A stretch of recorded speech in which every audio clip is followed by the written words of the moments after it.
The weight of truth. The discovery. The fluorescent lights in the basement archives of the Washington Herald cast harsh shadows across the scattered documents that had consumed Sarah Mitchell's life for the past 6 months. Coffee-stained papers, photocopied bank statements, and witness testimonies created a chaotic tapestry of corruption that stretched back nearly a decade.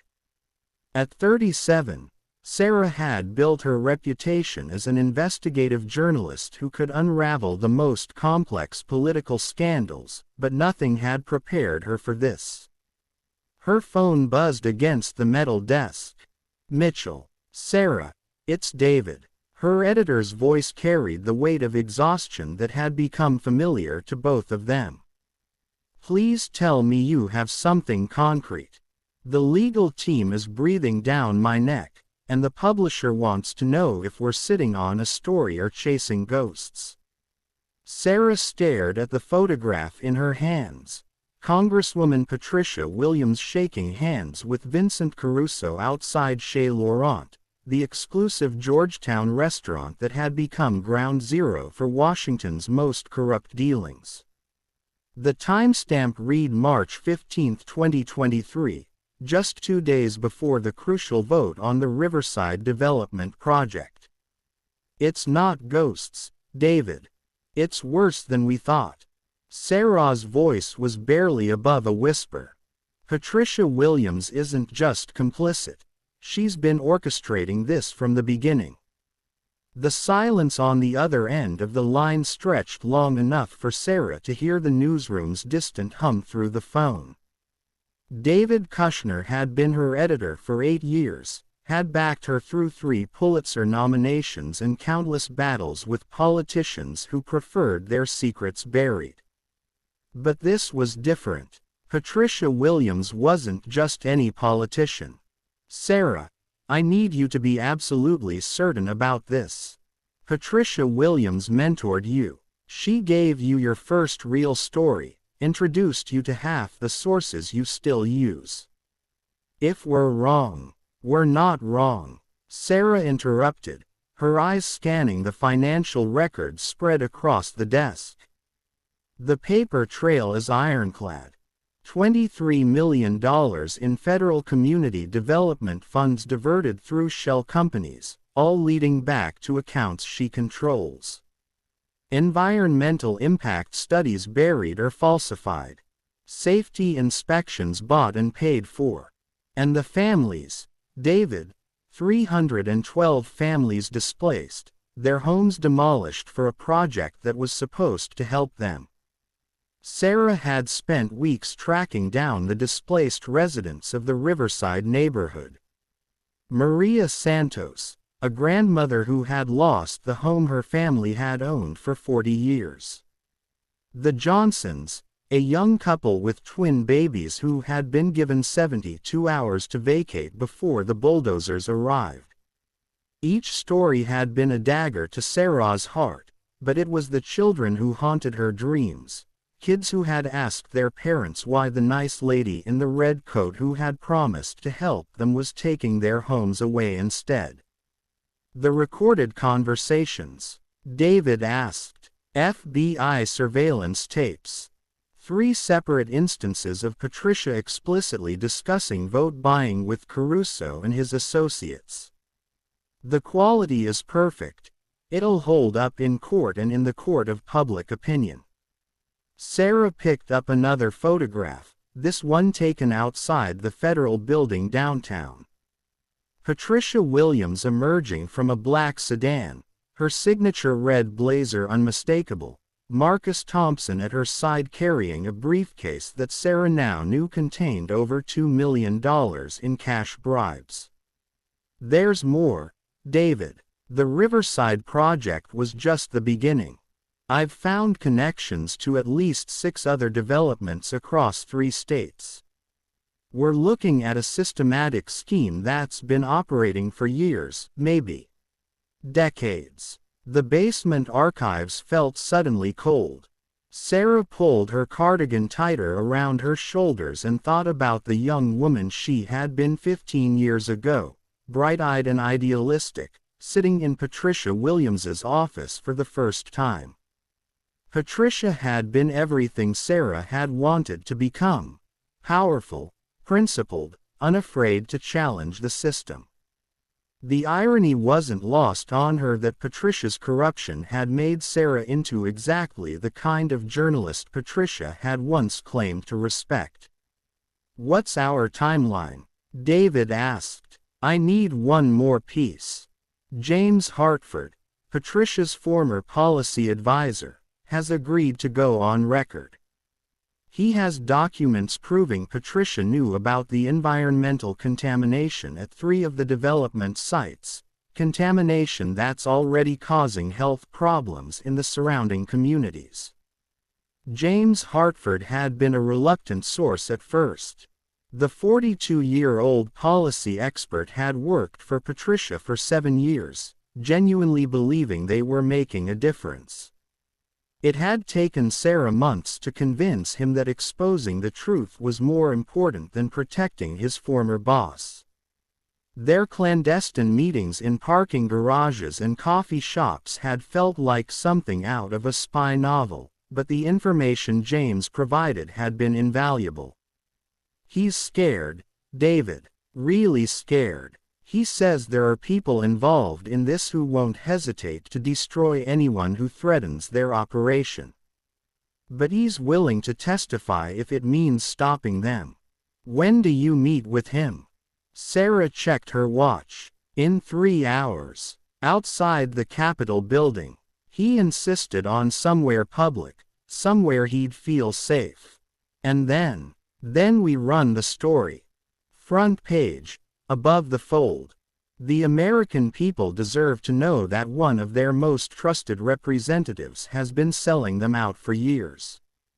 After hanging up, Sarah sat alone in the basement archives, surrounded by the evidence of betrayal that would soon destroy the career of the woman who had once inspired her to become a journalist.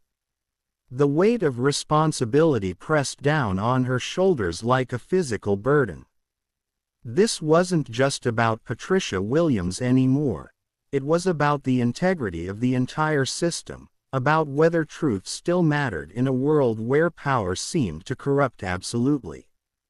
The meeting, the October morning, was crisp, with the kind of crystalline air that made Washington, D.C. feel almost magical. Sarah arrived at the Capitol building 30 minutes early, needing time to steel herself for what was coming.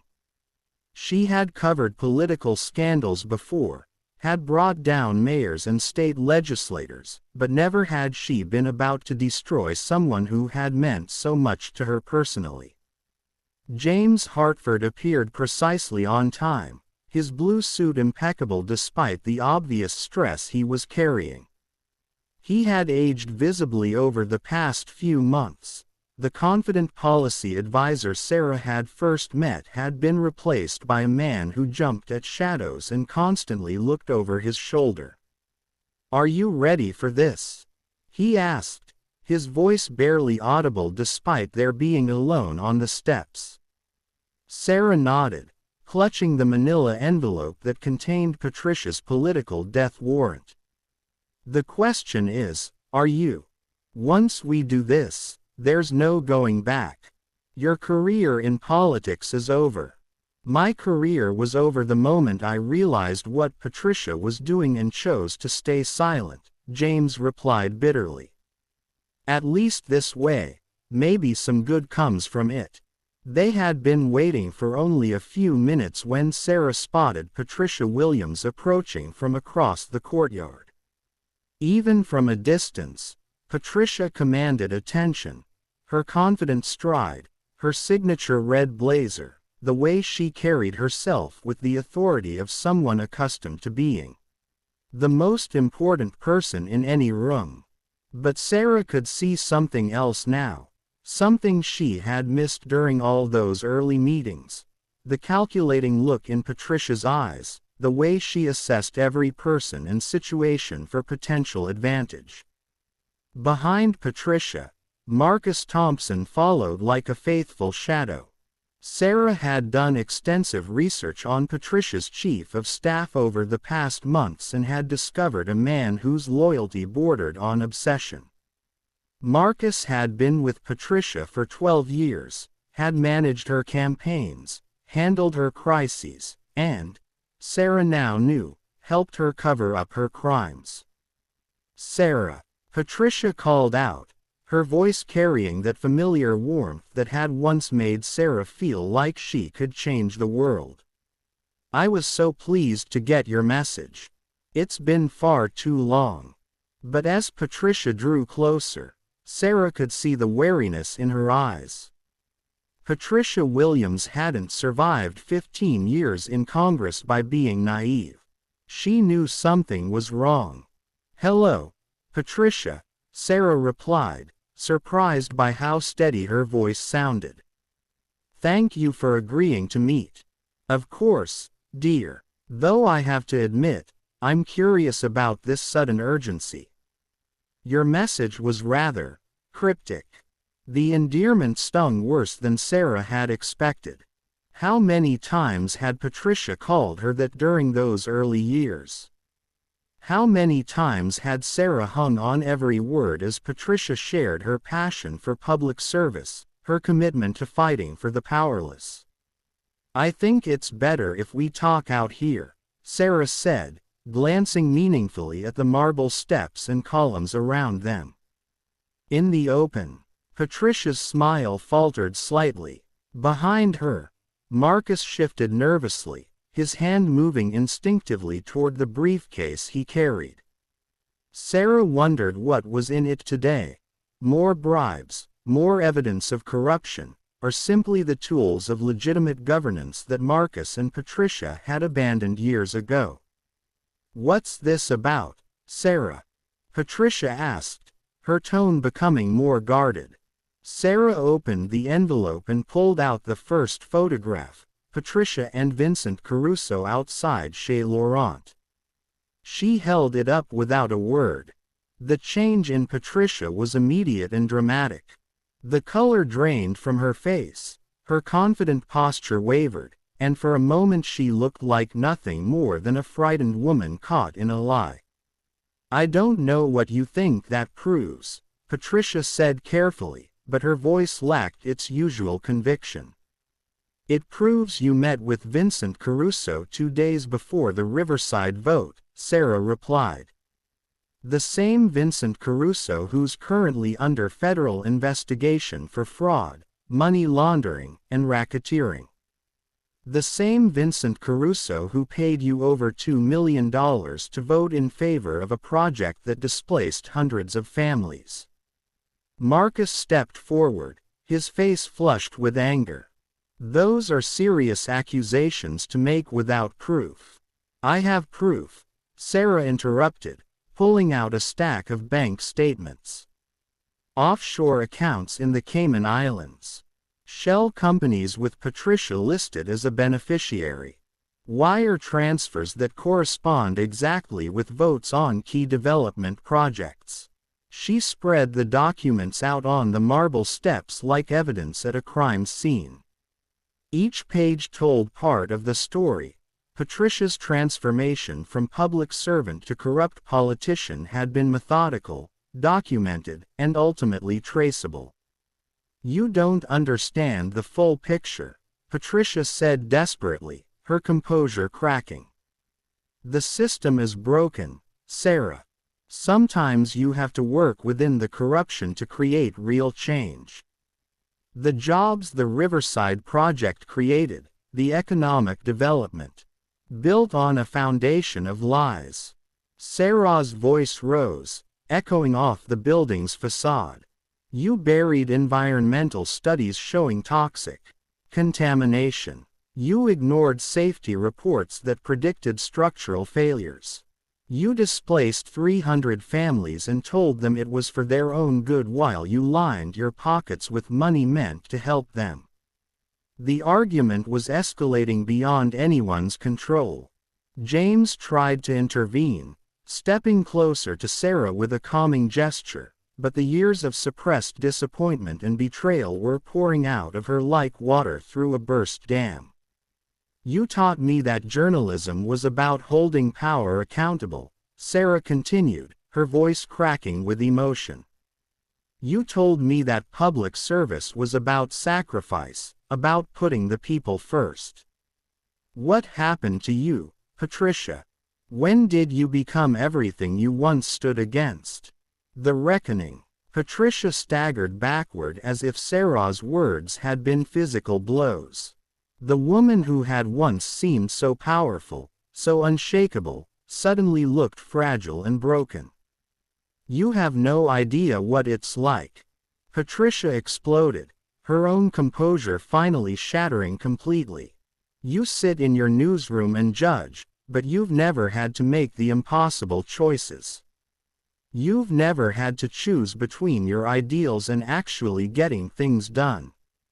So you chose to become exactly what you once fought against. Sarah demanded. The words hung in the air between them like a physical presence. Sarah could see the exact moment when Patricia realized that her career, her legacy, everything she had worked for, was crumbling around her. I never meant for it to go this far, Patricia whispered, her voice barely audible.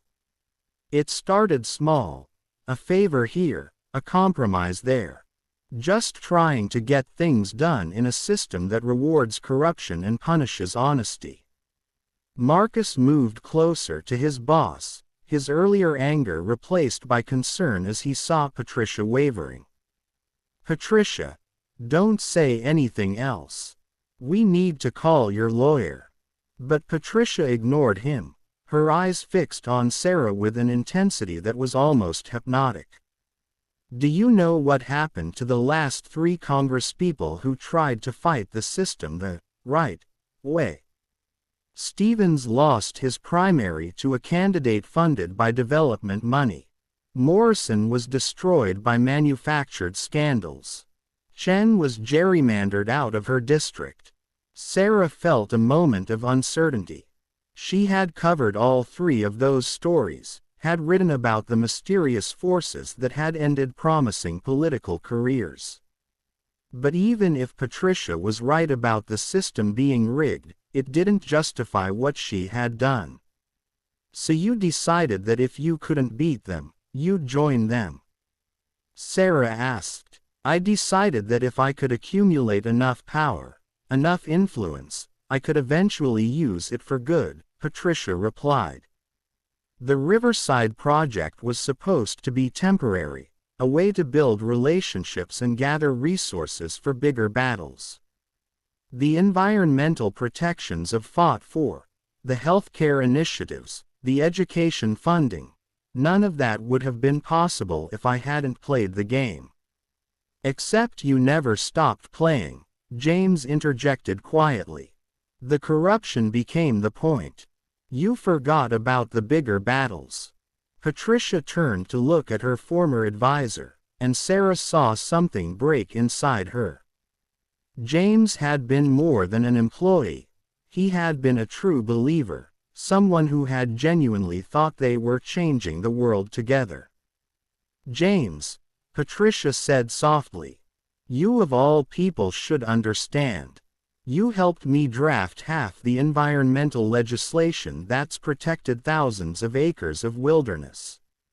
You know the good we've done. I also know about the toxic waste sites you allowed to operate without oversight, James replied.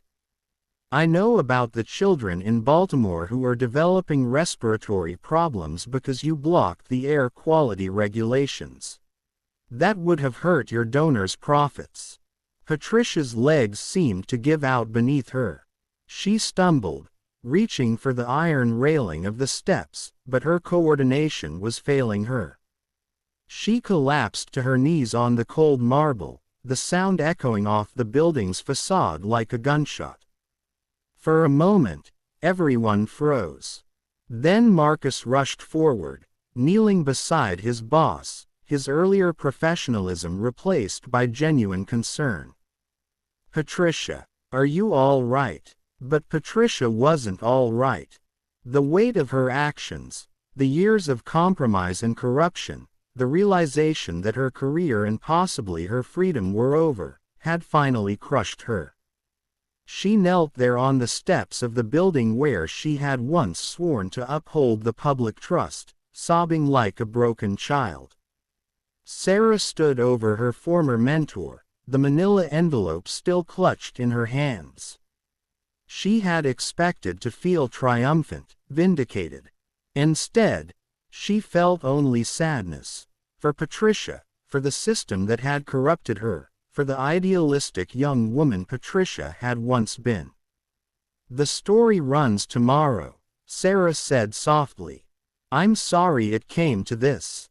Patricia looked up, her face streaked with tears and mascara, her carefully maintained image completely destroyed. "You don't understand the consequences," she whispered. "It's not just me. If you publish this, it will bring down half of Congress. The infrastructure bill, the environmental protections we've been working on, the healthcare reforms, it will all collapse."